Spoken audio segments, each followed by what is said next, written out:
Southtown Dyersburg. A river runs through it, on it, over it, and ruins it. It doesn't look like much of a house. It looks like a big lake, but that's supposed to be the house. Jimmy Cox, that's his house in the background. Washed under by the flooded Forked Deer River. She came home last Friday out of the neonatal unit in Jackson. Stephanie Hart just gave birth to Ricky Leanne, just 15 days old now. She only weighs 5'2" right now. She was born premature, came home from the hospital on Friday. On Monday, Hart and her 3 children waded through waist-high water. I had to hold my nose because I was almost drowning. For 30 minutes. It was scary because there was a current, and the current was pulling me with the kids. To get to dry land and escape the Southtown flood. This is a total loss for everybody. Diane Etheridge, for 30 years she's lived in that house, now surrounded by murky brown water. You know, I lost a son in '07, and all my pictures of my son is in there. He was 26 years old, and you know, that's memories. Memories overshadowed. I don't know what to think. I'll be honest with you. I've never seen nothing like it. By a suddenly helpless feeling. A skyward rotor marks the spot. Firefighters march away with honor. The agony started just before 6 a.m. One of the other pilots had called and had talked to them and said they were about a minute out. They didn't show up, and then we come out looking, hoping that they had landed here in the field. Instead, EMS found burning wreckage and the medical helicopter crew of 3 dead. My sympathy and prayers go out to the families. Sheriff Melvin Bond says hospital wing dropped off a patient in Jackson and was flying back to base in Brownsville.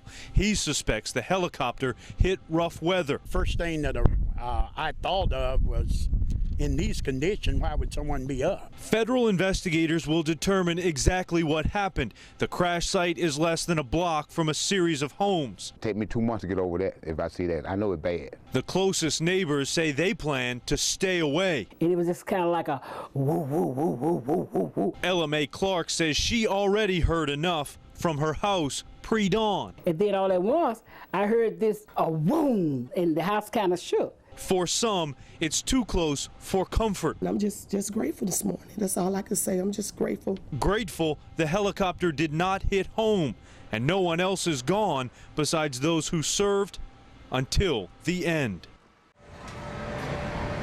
Despite cloudy skies and light rain showers, the wheels keep spinning at this year's Springfest in South Haven. We have the whole bodysuits and the ponchos and the raincoats and the umbrellas. With rain gear afoot, many folks aren't going to allow the threat of severe weather to dampen their day of food and fun.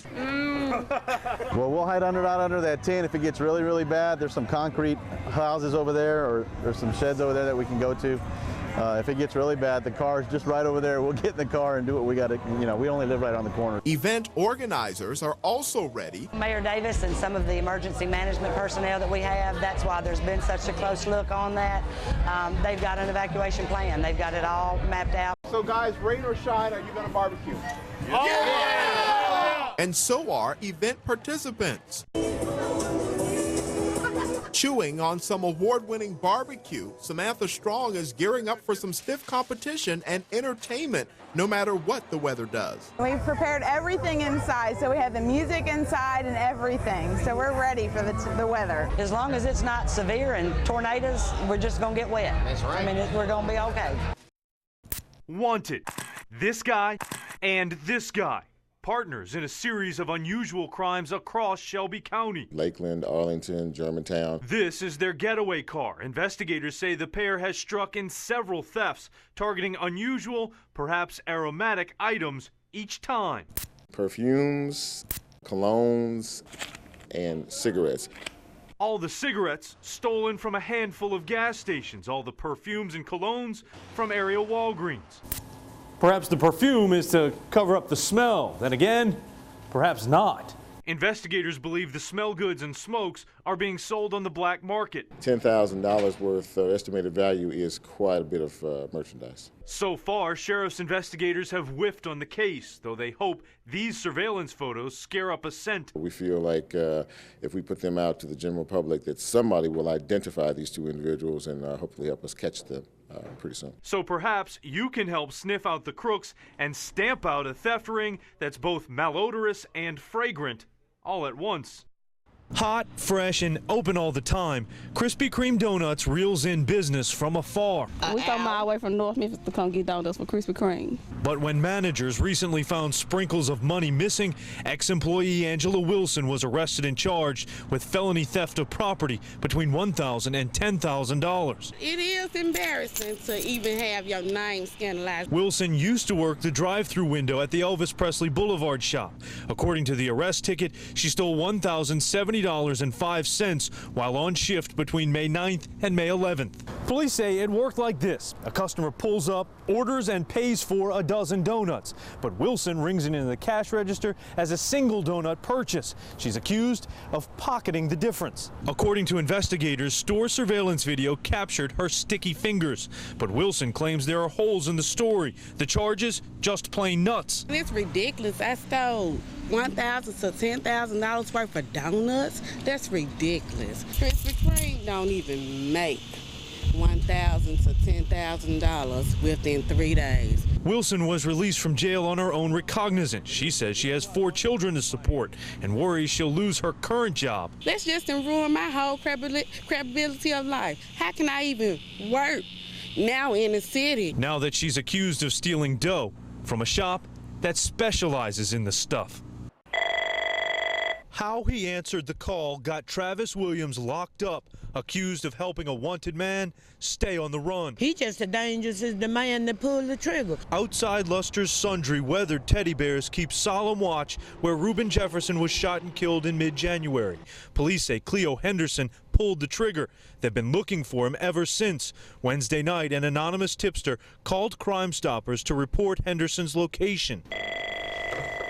Williams took that phone call, wrote down the tip just as it was any other Crime Stoppers call. At the end of the call, as always, he hung up.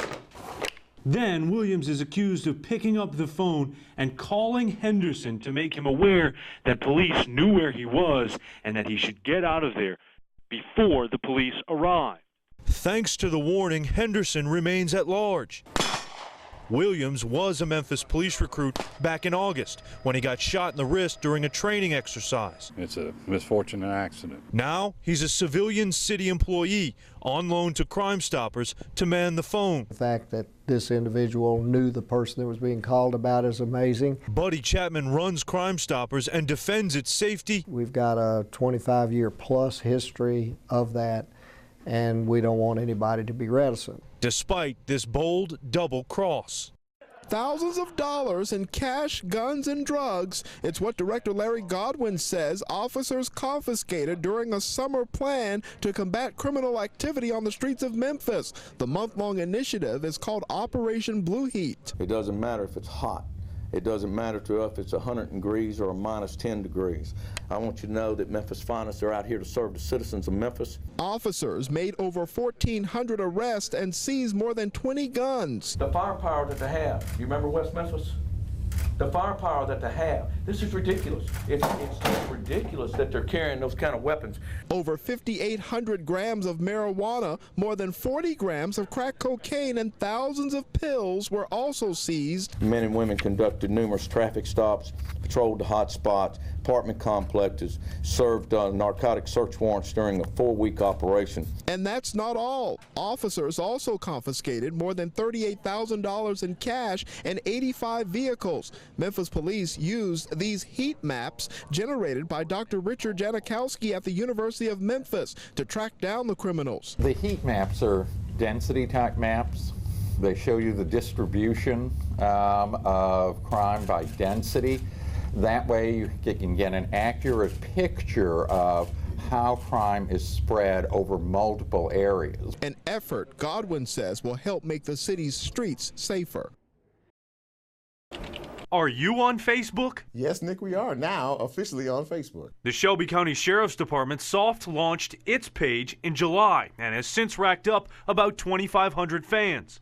The expressed purpose is to engage the public and to solicit help solving crime. Business, pleasure, pictures, video like this one, but a crime fighting tool? Facebook? Yes, indeed, it absolutely does work. 2 weeks ago, we aired these surveillance photos of two men wanted in a series of perfume and cigarette thefts at area Walgreens and gas stations.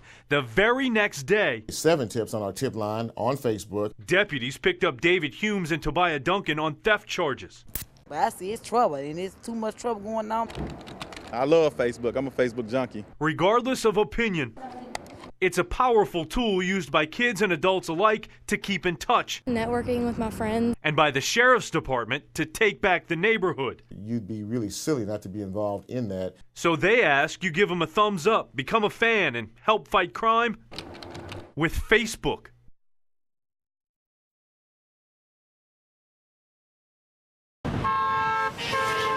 Driving, a simple act, somehow so difficult. If I was to ask you, what do you think about the way people drive around here, what would be your answer? I think they're nuts myself. Kind of fast. You think people go too fast? Yeah. In Millington, we have a traffic problem. Police Chief Ray Douglas says his department is turning to technology for help attacking traffic issues. 58. A camera, a computer, a contraption wired to this small white SUV parked in any one of 172 predetermined spots. And on the prowl for excessive speed. Fly past at more than 10 miles per hour over the speed limit.